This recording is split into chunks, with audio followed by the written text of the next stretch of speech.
Hello दोस्तों, तो module 3 को ही कंटिन्यू करते हैं और मॉड्यूल 3 का आधा पार्ट यहाँ पे समाप्त हो जाएगा इस वीडियो के बाद। आधा पार्ट बोले तो कंडीशनल ब्रांचिंग हमारा खत्म हो जाएगा, उसके बाद आइट्रेशन एंड लूप्स बच जाएगा। ठीक है, तो वो आधा पार्ट यहाँ तक समझ सकते हैं, आधा पार्ट यहाँ मॉड्यूल 3 का खत्म हो गया है। ठीक है, तो आज हम डिस्कस करेंगे स्विच स्टेटमेंट के बारे में। स्विच स्टेटमेंट का जरूरी क्यों पड़ा? जरूरी तो सब कुछ का पड़ता है, मतलब इसमें क्या है ऐसा खास बात जो हम इसको पढ़ रहे हैं। ठीक है, इसमें ऐसा खास बात ये है, मान लीजिए हम इफ एल्स करते थे, यहाँ पे लिखते हैं कुछ, उसके बाद पता चल जाएगा। मान लेते हैं हम यहाँ पे इफ एल्स लिखते थे। ठीक है, पहले इफ लिखते थे, यहाँ पे कंडीशन देते थे, उसके बाद इसका ब्लॉक देते थे तो चलता है। ठीक है, यही करते थे। मान लीजिए कोई प्रोग्राम में ऐसे कर रहे हैं, 2-3 को इफ देते थे। पहले क्या होता है, 2-3 को इफ हम लगाएं, इफ स्टेटमेंट लगाएं तो क्या होता था, पहले ये इफ चलता था, मतलब शुरू से लेके अंत तक चलता था। यही करता था कि शुरू से लेके अंत तक जो भी प्रोग्राम हम बीच में दे रहे हैं वो सारा शुरू से लेके अंत तक चलता था। इफ एल्स में भी वही हो रहा था। तो यहाँ पे स्विच स्टेटमेंट जो है ना, स्विच करता है। स्विच का मतलब स्विच करेगा जहाँ जिस पर मन करेगा। मान लीजिए जैसा कि हम एग्जांपल लिए थे पीछे वाले वीडियो में लिए थे, स्विच का एग्जांपल लिए थे। मान लीजिए यहाँ पे एक आपके पास बोर्ड है। ठीक है, बोर्ड में मान लीजिए 6 स्विच लगा हुआ है। 6 काम का चीज़ है। मान लीजिए ये पंखा का होगा, कोई फ्रिज का होगा, कोई कुछ का, मान लीजिए 6 का 6 काम है। ठीक है, अब मान लीजिए अब स्विच स्टेटमेंट क्या करेगा, स्विच स्टेटमेंट यहीं पर बैठा रहेगा, यहीं पर बैठा रहेगा। इसको जो काम करेगा मन में वो काम यहाँ पे बैठेगा, स्विच टिपेगा, काम हो जाएगा। ठीक है, लेकिन इफ एल्स में क्या करते थे आप, पहले जाते थे, पूछते थे कि आपको बल्ब जलाने का ज़रूरी है, अगर हाँ तो बल्ब जला देते थे। ठीक है, आपको पंखा चलाने का ज़रूरी है तो पंखा चला देते थे, यही करते थे। लेकिन स्विच स्टेटमेंट यहाँ से बैठल कहेगा, स्विच वाला टिप देगा पंखा वाला तो पंखा चलने लगेगा। यहाँ पे कंडीशन जो है, मान लीजिए हमारा यूज़र बोला उन्हें से पंखा चलाओ। ठीक है, तो हम वहाँ पर जाकर पूछेंगे नहीं उससे तुमको पंखा चलाने का ज़रूरी है, पंखा चलाने का ज़रूरी पड़ा, केस हम देंगे पंखा चलाने वाला, हमारा स्विच वहाँ पे टिपा जाएगा। ठीक है, कुछ आइडिया लगा, कुछ आइडिया हम बस एग्जांपल दिए, रिलेट करने का कोशिश किए। ठीक है, नहीं रिलेट हुआ था यहाँ पे सिंटैक्स से एग्जांपल देखेंगे तो क्लियर तो हो ही जाएगा। तो मान लीजिए स्विच स्टेटमेंट क्या करेगा, मेरा जो कंट्रोल है ना, वो कंट्रोल को कहीं से कहीं उठाकर फेंक देगा, कंट्रोल को कहीं से कहीं उठाकर फेंक देगा।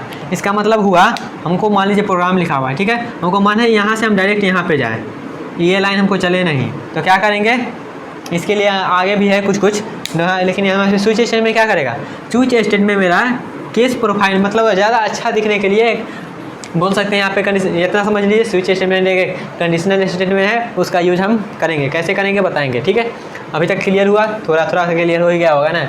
अब जहाँ पे दिखिएगा इंग्लिश में कुछ लिखा हुआ है, पढ़ देते हैं। A switch case statement is a multi branch, जैसे हम 6 स्विच का एग्जाम्पल लिए थे। ठीक है, स्विच स्टेटमेंट का मतलब ये नहीं कि हम बोर्ड वाला स्विच, ये बस हम एग्जाम्पल लेने के लिए बोले थे। ठीक है, स्विच एक स्टेटमेंट है, इसका बोर्ड से कोई लेना देना नहीं है, इलेक्ट्रिक बोर्ड से, बस हम एग्जाम्पल लेने के लिए थे। Switch statement is a multi branch statement which compares the value of a variable to the value specified the case. Switch statement allow to us execute only one code at a time. ठीक है, मतलब ये क्या करता है, switch statement क्या करता है, हमारा एक कोड ऑफ ब्लॉक एक बार ही चलेगा। ये तो सब में चल रहा था, इफ में भी चल रहा था, इस में भी चल रहा था, सब में चल रहा था, वही इसमें भी चल रहा है। और ये बोल रहा है क्या, स्विच स्टेटमेंट से आप जो काम करेंगे ना, वो आप इफ एल्स लेटर से भी कर सकते हैं। ठीक है, और यहाँ पे बोला जा रहा है ये मल्टी ब्रांच, मतलब इसमें स्विच स्टेटमेंट इफ एल्स में क्या करते थे, इफ एल्स लेते थे, इफ एल्स लेटर लेते थे, लेकिन ये क्या है, मेरा मल्टी ब्रांच है। ठीक है, मतलब इसके केस में रहेगा कुछ। ठीक है, उसके बाद है it is a part of conditional branching, ये तो पता ही होगा, कंडीशनल ब्रांचिंग में पढ़ रहे हैं तो इसका पार्ट ही है ना। उसके बाद लिखा गया है if all the conditions are false then default part execute. If else में क्या होता था, अगर इफ वाला गलत है, कंडीशन यहाँ पे गलत है, तो हमारा डायरेक्ट एल्स वाला चलता था। ठीक है, लेकिन यहाँ पे एक केस आता है, एल्स के बदले यहाँ पे आता है डिफ़ॉल्ट, एल्स के बदले में आता है डिफ़ॉल्ट। तो यहाँ पे अगर कोई कंडीशन हमारा सेटिस्फाई नहीं कर रहा है तो मेरा क्या, डिफ़ॉल्ट वैल्यू अपने आप चल जाएगा, डिफ़ॉल्ट वाला पार्ट खुद चल जाएगा। ठीक है, उसके बाद लिखा गया है it execute at condition becomes first. यहाँ पे बोला जा रहा है, इंग्लिश में लिखा हुआ पढ़ लीजिएगा। यहाँ पे बोला जा रहा है, मान लीजिए हमारा आपके क्या हुआ, एक कंडीशन ट्रू हुआ, तो उसके नीचे जितना भी रहेगा वहाँ से शुरू होगा। मान लीजिए मेरा कंडीशन यहाँ पे है, यहाँ पे कंडीशन मेरा है, अगर मान लीजिए यहाँ वाला कंडीशन मेरा ट्रू हुआ तो इसके नीचे जाएगा। मान लीजिए यहाँ पे ऊपर वाला कंडीशन ट्रू हुआ तो इसके नीचे आ जाएगा, जहाँ से जाएगा ना उसके नीचे ही जाएगा, ऊपर कभी नहीं जाएगा। ठीक है, अब यहाँ पे मान लीजिए एक और एग्जाम्पल, मान लीजिए हमको सबसे नीचे ही वाला पार्ट चला तो क्या होगा, नीचे जाएगा, नीचे कुछ जाएगा तो करेगा, नहीं आएगा तो नहीं करेगा, ऊपर नहीं जाएगा वापस। ठीक है, ये बस एग्जाम्पल लिए, एग्जाम्पल में लेंगे तो क्या ज़्यादा क्लियर होगा, बोले तो प्रोग्राम लेंगे तो ज़्यादा क्लियर होगा। इंग्लिश में क्या क्या समझ में आया, इंग्लिश में समझ में आया। स्विच स्टेटमेंट क्या करता है, स्विच स्टेटमेंट से जो हम काम करेंगे वो इफ एल्स लेटर से भी कर सकते हैं। और यहाँ पे क्या होगा, इफ एल्स में क्या होता था, इफ के बदले मेरा एल्स रहता था। अगर इफ का कंडीशन गलत हो जाएगा तो एल्स वाला पार्ट चलेगा।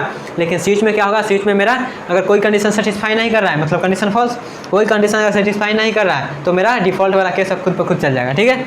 और यहाँ पे बोला जा रहा है अगर मान लीजिए हमारा कोई कंडीशन सेटिस्फाई होगा तो उसके नीचे वाला चेक होगा, ऊपर वापस नहीं जाएगा स्विच स्टेटमेंट में, ठीक है। अब इसका सिंटैक्स देखते हैं। इसका सिंटैक्स कुछ ऐसा है, पहले हम लिखेंगे स्विच, हाँ वही इंग्लिश वाला स्विच लिखेंगे, सब स्मॉल लेटर में होना चाहिए। पहले हम क्या करेंगे, पहले लिखेंगे स्विच, उसके बाद देंगे ब्रैकेट। जैसे इफ में क्या करते थे, पहले इफ लिखते थे उसके बाद ब्रैकेट देते थे, तो वहाँ भी यही से करेंगे, स्विच लिखेंगे ब्रैकेट देंगे। लेकिन ब्रैकेट में यहाँ क्या होगा, ब्रैकेट में यहाँ पे कंडीशन आएगा और एक्सप्रेशन आएगा, एक्सप्रेशन भी आ सकता है, ठीक है। कंडीशन आएगा, कंडीशन या एक्सप्रेशन, ठीक है। और उसके बाद स्विच का जैसे इफ का दो बॉडी देते थे करली ब्रैसेस, वैसे ही करली ब्रैसेस देंगे। और उसके अंदर में क्या करेंगे, उसके अंदर में हम केस लगाएंगे, केस, केस लिखना है इंग्लिश में केस लिखना है, CASE सब स्मॉल में होना चाहिए। उसके बाद हम कांस्टेंट वन की जगह पर हमारा 1 आ सकता है, केस 1, 0 भी आ सकता है, 2, 3 ऐसे केस बढ़ते जाएगा, ठीक है। और यहाँ पे ABCD भी आ सकता है केस में, ठीक है। तो ऐसा ऐसा हमें क्या करेंगे, केस कांस्टेंट करने का मतलब कोई कांस्टेंट दीजिए आप, कांस्टेंट 1, तो यहाँ पे उसके बाद क्या करेंगे, यहाँ पे कॉलन चिन्ह लगाएंगे, 2 ठप्पा लगाएंगे और यहाँ पे क्या करेंगे, स्टेटमेंट लिखेंगे, जो लिखना होगा वो लिखेंगे। और उसके बाद यहाँ पे हम मान लीजिए हमको क्या है, ब्रेक लगा रहा है। ब्रेक क्यों लगा रहा है इसका हम एग्जाम्पल लेंगे तब क्लियर होगा। ब्रेक मेरा एक क्या है, ये आगे का हल्का सा टॉपिक है, जब आइटरेशन और लूप पढ़ेंगे तब ब्रेक का हम पढ़ेंगे, ठीक है। और यहाँ पे बस इतना जान लीजिए, यहाँ पे कंडीशन मेरा फर्स्ट ही कंडीशन चल के मेरा प्रोग्राम रुक जाए तो हम ब्रेक लगाएंगे, ठीक है। ब्रेक का काम है वहाँ से वहाँ जहाँ ब्रेक लग गया उसके नीचे कुछ नहीं चलेगा, जहाँ पे ब्रेक लग गया उसके नीचे कुछ नहीं चलेगा, प्रोग्राम खत्म करेगा। ब्रेक का काम इतना ही है, वो आगे डिस्कस करेंगे क्या है काम, बस इतना भी जान लीजिए अभी के लिए। ब्रेक जहाँ लग गया उसके नीचे कुछ नहीं चलेगा। तो क्या करेंगे, स्विच पहले लिखे, उसके बाद एक्सप्रेशन लिखे ब्रैकेट में, उसके बाद करली ब्रैसेस के अंदर में क्या किया, उसका बॉडी लिखे, बॉडी में पहले केस लिखेंगे, केस के बाद कांस्टेंट देंगे, कांस्टेंट के बाद कॉलन लगाएंगे, कॉलन के बाद हमको जो लिखना है, प्रिंट करवाना है, जो भी कराना है वो करवाएंगे, ठीक है, स्टेटमेंट की जगह पे। और उसके बाद ब्रेक लगाएंगे। अगर मान लीजिए उसके बाद हम चाहते हैं दूसरा भी काम हो, अगर दूसरा काम के लिए यूजर इंटर कर रहा है तो दूसरा भी काम हो तो हम केस 2 लगाएंगे। जितना भी केस 1 है उतना केस लगा दीजिए, वो वाला केस नहीं, यहाँ पे केस वाला केस, ठीक है। केस वाला केस क्या होता है, ठीक है। यहाँ पे एग्जाम्पल लेंगे तो क्लियर होगा। यहाँ पे आप एग्जाम्पल लेने के लिए इसको मिटाते हैं और इसको नहीं मिटाएंगे ताकि हम यहाँ से दोनों को रिलेट कर पाएँ, एग्जाम्पल को और इसके सिंटैक्स को, ठीक है। तो हम देखने वाले हैं अभी स्विच स्टेटमेंट का एग्जाम्पल। एग्जाम्पल कुछ ऐसा होगा, कैसा होगा एग्जाम्पल, कुछ ऐसा होगा, कैसा एग्जाम्पल है, पहले सिंपल एग्जाम्पल ले लें या फिर पहले हम डायरेक्ट प्रोग्राम ले। चलिए पहले सिंपल एग्जाम्पल लेते हैं, ठीक है। स्विच सिंपल एग्जाम्पल का स्विच में कुछ ऐसा होगा, कैसा होगा, कुछ ऐसा होगा। हम पहले सिंपल बताते हैं क्या है। अगर मान लीजिए हम क्या करेंगे, केस 1 मेरा अगर ट्रू होता है,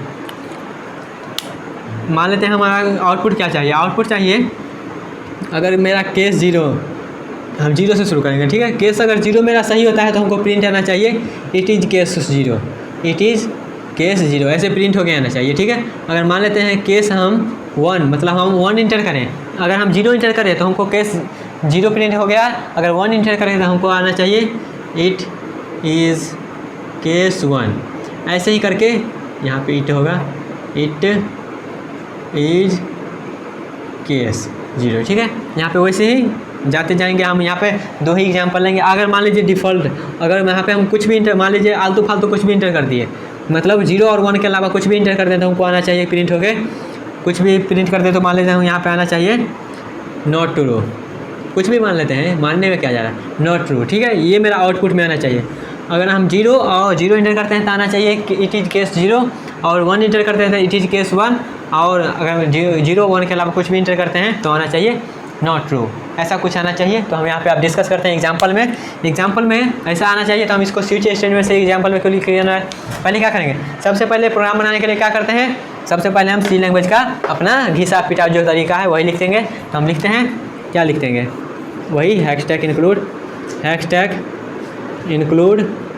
stdio.h इंट मेन, वही घिसा पिटा तरीका हैशटैग इंक्लूड लगा देंगे। उसके बाद क्या करना है हमको क्या करना है, हम अगर 0 इंटर करेंगे और 1 इंटर करेंगे, 0 इंटर करेंगे या फिर 1 मतलब कोई नंबर इंटर करेंगे ना, कोई नंबर इंटर करेंगे तो हमको वेरिएबल चाहिए वो नंबर को स्टोर करने के लिए, तो हम वेरिएबल एक बना लेते हैं, वेरिएबल इंटीजर टाइप का बना लेते हैं, इंटीजर NO, ठीक है, बना लिए।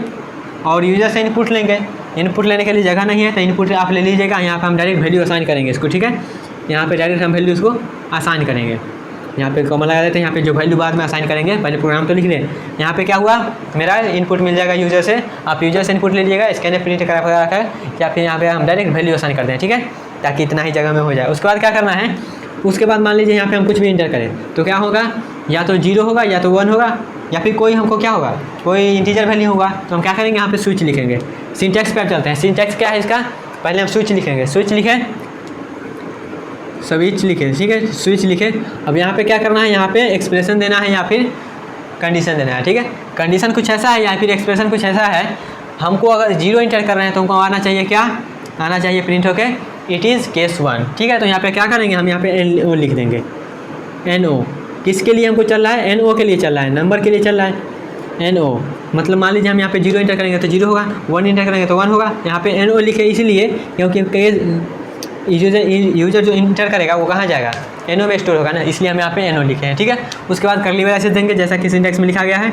उसके बाद केस कांस्टेंट 1, यहाँ पे पहले हम केस लिखेंगे, उसके बाद कांस्टेंट 1, कांस्टेंट 1 में क्या है, यहाँ पे अगर हम 0 इंटर करते हैं, अगर हम 0 इंटर करते हैं तो क्या होगा, यहाँ पे केस हम 0 देंगे, 0 के लिए, केस 0 के लिए अगर हम 0 इंटर करते हैं इसलिए यहाँ पे 0, अगर मान लीजिए हम 0 इंटर करते हैं तो केस 0 पे जाएगा। केस 0 के लिए क्या करेंगे, हम यहाँ पे कॉलन लगाएंगे, उसके बाद कॉलन लगाने के बाद स्टेटमेंट आपको जो लिखना है वो लिखेंगे। यहाँ पे क्या करेंगे, हम printf, क्या प्रिंट कराना है, 0 के लिए क्या है, इट इज़ केस 0, लिख देते हैं इट इज़ केस 0, ये मेरा हो गया किसके लिए, केस 0 के लिए।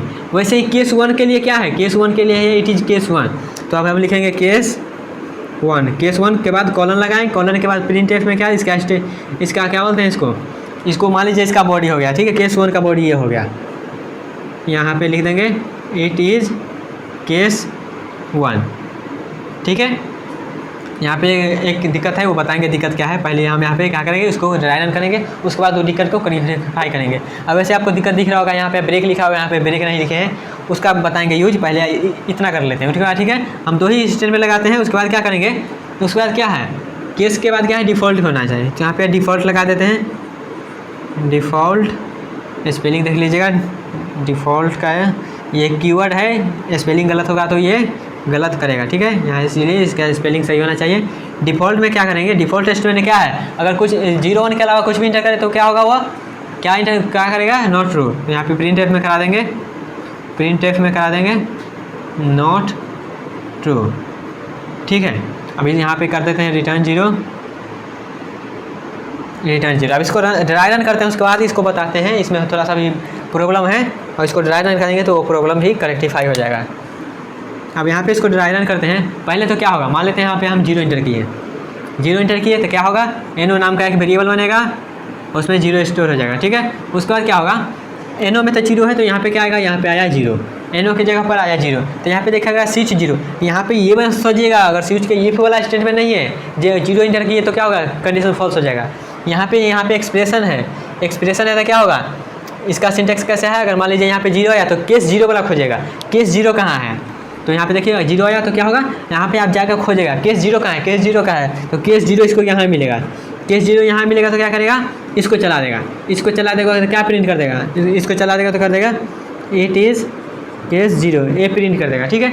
उसके बाद क्या होगा, जैसा कि हम आपको बताए थे इंग्लिश में जो लिखा हुआ था उसके बीच में बताए थे, अगर हमारा क्या होता है, स्विच स्टेटमेंट कहीं ऊपर से चलता है तो वो नीचे तक जाता है, ऊपर से चलता है तो वो नीचे तक जाता है, तो क्या हुआ, मेरा सबसे ऊपर वाला स्टेटमेंट चला तो क्या होगा, सबसे नीचे तक जाएगा, सबसे नीचे तक जाएगा तो क्या होगा, सबसे नीचे तक लेके जाइए, सब कुछ प्रिंट कर देगा, मतलब जितना भी लिखा है ना प्रिंट है सबको ये प्रिंट कर देगा, ठीक है। तो समझ में आया।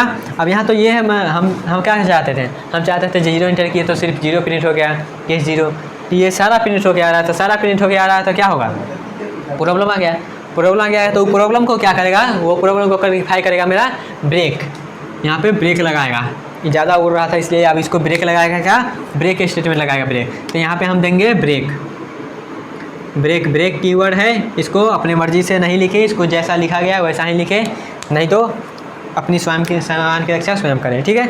यहाँ पे क्या होगा, केस 0 मेरा चला है, तो केस 0 चला तो उसके बाद ये वाला चलेगा, ये वाला चलेगा तो नीचे जाएगा, ब्रेक देखेगा तो ब्रेक देखेगा, तब इसके नीचे प्रोग्राम चलेगा ही नहीं, प्रोग्राम नहीं चलेगा तो मेरा जो चाहिए था वो मिल गया, ठीक है। अगर मान लीजिए हम यहाँ पे 1 इंटर किए, यहाँ पे मान लीजिए हम वहाँ पे 1 इंटर किए तो इसमें 1 स्टोर होगा, यहाँ पे 1 आएगा, तो क्या होगा, यहाँ पे खोजेगा अब केस 1 कहाँ है, केस 1 कहाँ है, तो 0 पर तो जावे नहीं करेगा वो, कहेगा कि 0 ये अपने अंडा है, यहाँ पे 1 खोजेगा, 1 कहाँ मिला इसको, वहाँ मिला 1, तो यहाँ पे इसको 1 मिला तो क्या होगा, यहाँ पे 1 मिल गया तो क्या होगा, ये वाला प्रिंट कर देगा, लेकिन इसके बाद भी नीचे जो लिखा रहेगा वो प्रिंट कर देगा, तो यहाँ पर भी प्रॉब्लम होगा, तो यहाँ का प्रॉब्लम कौन सॉल्व करेगा, फिर से ब्रेक, तो हम जितना भी लिखेंगे ना वो सब के नीचे हम ब्रेक लगा देंगे, ब्रेक सब तरफ ब्रेक लगाएंगे ताकि वो स्टेटमेंट चल के नीचे हमारा नहीं चलेगा, वही स्टेटमेंट चल के मेरा रुक जाए, ठीक है। तो यहाँ पे क्या होगा, 1 के लिए यहाँ पे 1 इट इज़ केस 1 प्रिंट कर देगा, ठीक है। तो यह बस एक आइडिया देने वाला था। अब यहाँ पे क्या करेंगे, हम एक प्रोग्राम लेते हैं, प्रोग्राम कुछ ऐसा, अगर मान लीजिए हम 1 इंटर किए तो हमको वीक का पहला दिन मतलब मंडे प्रिंट होकर आना चाहिए, 2 इंटर किए तो ट्यूसडे, 3 इंटर किए तो वेडनेसडे, वैसे ही 7 दिन प्रिंट हो गया। अगर हम कोई भी नंबर अगर मान लीजिए 1 से 7 के अलावा हम कुछ और इंटर किए, हमको आना चाहिए इनवैलिड करके आए प्रिंट हो गए, ठीक है। प्रॉब्लम समझ में आया, कुछ समझ में आया प्रॉब्लम। तो प्रॉब्लम कुछ ऐसा है, मेरा वीक को प्रिंट करना है, 1 के लिए 1 से मंडे, 2 से ट्यूसडे, वैसे ही 7 के लिए संडे, ठीक है। ऐसे प्रिंट होके आना चाहिए। अगर हम 1 इंटर करते हैं तो हमको मंडे प्रिंट हो गया, 2 इंटर करते हैं तो हमको ट्यूसडे प्रिंट हो गया, 3 करते हैं तो वेडनेसडे, 7 करते हैं तो संडे, ठीक है। वैसे ही सबके लिए हम करेंगे, ठीक है। और मान लीजिए 1 और 7 के अलावा हम कुछ और इंटर कर देते हैं तो हमको आना चाहिए इनवैलिड डे करके आना चाहिए प्रिंट होके। तो हम क्या करेंगे, वही घिसा पिटा तरीका शुरू करते हैं अपना, हैशटैग इंक्लूड लगाना शुरू करते हैं। तो hashtag include stdio.h int main करली ब्रैसेस, ठीक है। अब क्या करेंगे, हमको कोई नंबर इनपुट लेना है, तो हम क्या करेंगे, यहाँ पे आप यूजर से इनपुट ले लीजिएगा, हम डायरेक्ट यहाँ पे वैल्यू असाइन कर देते हैं। यहाँ पे करेंगे इंट no इक्वल टू, यहाँ पे जो नंबर लेना हो वो लेंगे, ठीक है। अभी क्या करेंगे, हम यहाँ पे स्विच स्टेटमेंट में चलाएंगे, क्यों कि हमको क्या केस बाई केस चलाना है। अगर केस 1 चले तो मंडे, केस 2 चले तो ट्यूसडे, तो वैसे करेंगे। तो चलते हैं, जैसा सिंटेक्स है वैसा सिंटेक्स लिखते हैं।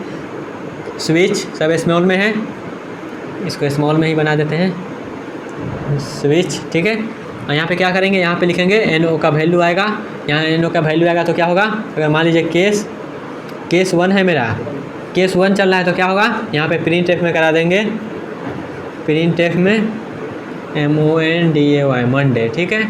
उसके बाद ब्रेक कर जाएंगे क्योंकि हमको एक ही दिन चाहिए, सारा दिन नहीं चाहिए। अगर केस हमारा 2 चलता है तो क्या करेंगे, प्रिंट एफ में कर देंगे TUE ट्यूसडे, ठीक है। उसके बाद अपना बंद, उसके बाद यहाँ पर भी ब्रेक लगाएंगे। उसके बाद क्या होगा, केस 3 में क्या लगाएंगे, प्रिंट एफ, यहाँ पे कर देते हैं WED वेडनेसडे। उसके बाद फिर से यहाँ पर ब्रेक लगाएंगे, स्पेलिंग देखिएगा, ध्यान लिख रहे हैं। केस 4 के लिए होगा, यहाँ पे कॉलन लगा रहे हैं, सब सेमी कॉलन नहीं है। यहाँ पर भी प्रिंट एफ, वेडनेसडे का क्या होता है, थर्सडे, THU, देख लीजिएगा अपना स्पेलिंग, थर्सडे। यहाँ पर भी ब्रेक लगाएंगे। ब्रेक क्यों लगा रहे हैं आपको क्लियर होगा, क्या कि बता दिया है क्यों लगाएगा। अगर ब्रेक नहीं लगाएंगे तो उसके नीचे जितना भी रहेगा सब प्रिंट हो जाएगा। अब चलते हैं केस 5 पे। केस 5 क्या है, केस 5 मेरा प्रिंट एफ, केस 5 में क्या है, Monday, Tuesday, Wednesday, Thursday, Friday, FRI, Friday हो गया यहाँ पे। उसके बाद यहाँ पर भी ब्रेक लगाएंगे। ब्रेक नहीं लगाएगा तो यहाँ पे क्या हो जाएगा, सारा रन हो जाएगा, दौड़े थक जाएगा। उसके बाद यहाँ पे फिर से प्रिंट एफ, यहाँ पे SAT सैटरडे हो जाएगा। यहाँ पर भी ब्रेक लगा देंगे, देख लीजिएगा स्पेलिंग ब्रेक का, यहाँ पे लिख रहे हैं, ध्यान तो यहाँ पे आई थिंक थोड़ा लिख रहे हैं ना। यहाँ पे प्रिंट एफ, यहाँ पे SUN संडे, ठीक है। ये तो हो गया मेरा किसके लिए, यहाँ पर भी ब्रेक लगा देते हैं। ये तो हो गया मेरा किस से 1 से 7 दिन के लिए, ठीक है। 1 से 7 दिन के लिए ये हो गया मेरा।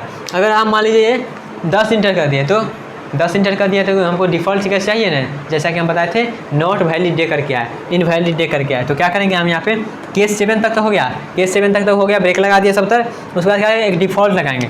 डिफ़ॉल्ट मतलब कोई अगर कंडीशन यहाँ पे कोई भी केस ट्रू नहीं हो रहा है तो मेरा डिफ़ॉल्ट अपने आप चलेगा, ठीक है। तो यहाँ पे हम आप इसके नीचे लिखिएगा, हम बगल में लिख दे रहे हैं क्योंकि जगह नहीं है। हम क्या करेंगे कि डिफ़ॉल्ट लिखेंगे। डिफ़ॉल्ट में लिखना है अपने मर्जी अनुसार नहीं लिखना है, यहाँ पे जिसका इसका सिंटैक्स है वैसे ही लिखना है। उसके बाद यहाँ पे अपने मर्जी अनुसार लिखना है। प्रिंट एफ के अंदर में प्रिंट एफ कर देंगे, यहाँ पे लिख देंगे इनवैलिड डे। इनवैलिड डे मतलब 1 से 7 दिन के अलावा यहाँ पे कुछ नहीं होता, ये इनवैलिड है। और यहाँ पे रिटर्न 0, ये कर्ली ब्रैकेट्स बंद। ठीक है, क्लियर हुआ प्रोग्राम। अब इसको ड्राई रन करते हैं, ठीक है। मान लेते हैं यहाँ पे इंटर किए, यहाँ पे पहले मान लेते हैं 5 इंटर किए, 5 इंटर किए तो यहाँ पे 5 आएगा, यहाँ पे 5 आएगा। स्विच 5 मतलब 5वां स्विच पे जाओ, 5वां स्विच पे जाओ। 5वां स्विच पे जाएंगे, 5वां स्विच कहाँ है, 5वां स्विच खोजते जाएगा, खोजते जाएगा, खोजते, यहाँ पे मिल गया 5वां स्विच। 5वां स्विच में क्या है, फ्राइडे। तो यहाँ पे फ्राइडे इंटर प्रिंट कर देगा, बात खत्म है। नीचे ब्रेक देखेगा तो इसके नीचे जाएगा ही नहीं, ठीक है। अगर मान लीजिए यहाँ पे हम ब्रेक नहीं देते तो इसको जब तक ब्रेक नहीं मिल जाता तब तक ये आगे बढ़ जाता, सब काम कर जाता है, ठीक है। अगर मान लेते हैं हम यहाँ इंटर किए, यहाँ पे मान लेते हैं हम 9 इंटर कर दिए, तो यहाँ पे खोजेगा केस स्विच 9, 9वां स्विच खोजेगा। 9वां स्विच कहाँ है, स्विच खोजते जाएगा। 9 कहाँ है, 9 यहाँ पे 9 मिलवे नहीं किया इसको, 9 नहीं मिला तो यहाँ नहीं मिला तो डायरेक्ट डिफ़ॉल्ट में जाएगा, इनवैलिड डे करेगा। क्या प्रिंट करेगा, इनवैलिड डे, ठीक है, इनवैलिड डे प्रिंट कर देगा। वैसे ही यहाँ पे जो स्विच हम इंटर करेंगे वो स्विच खोजेगा, जो स्विच करने हैं, ठीक है। नहीं मिलेगा तो डिफ़ॉल्ट में जो लिखे हैं वो प्रिंट कर देगा। तो आपको ये क्लियर हुआ, ये सभी एग्जांपल क्लियर हुआ। तो ये सभी एग्जांपल को हम लैपटॉप पे करेंगे तो ज़्यादा क्लियर होगा। वहाँ पे देखेंगे सब, वहाँ पे ब्रेक हटा के देखेंगे क्या है, वहाँ पर एक्सेलरेशन लगा, ब्रेक हटाएंगे तो क्या होगा, एक्सीडेंट होगा ना। तो यहाँ पर भी एक्सीडेंट होता है ब्रेक नहीं लगाएंगे तो, ठीक है। तो ये सब प्रोग्राम को हम करके देखेंगे यहाँ पे अपने लैपटॉप पे। तो मिलते हैं नेक्स्ट वीडियो में, तब तक के लिए bye bye, tata and take care, all the best.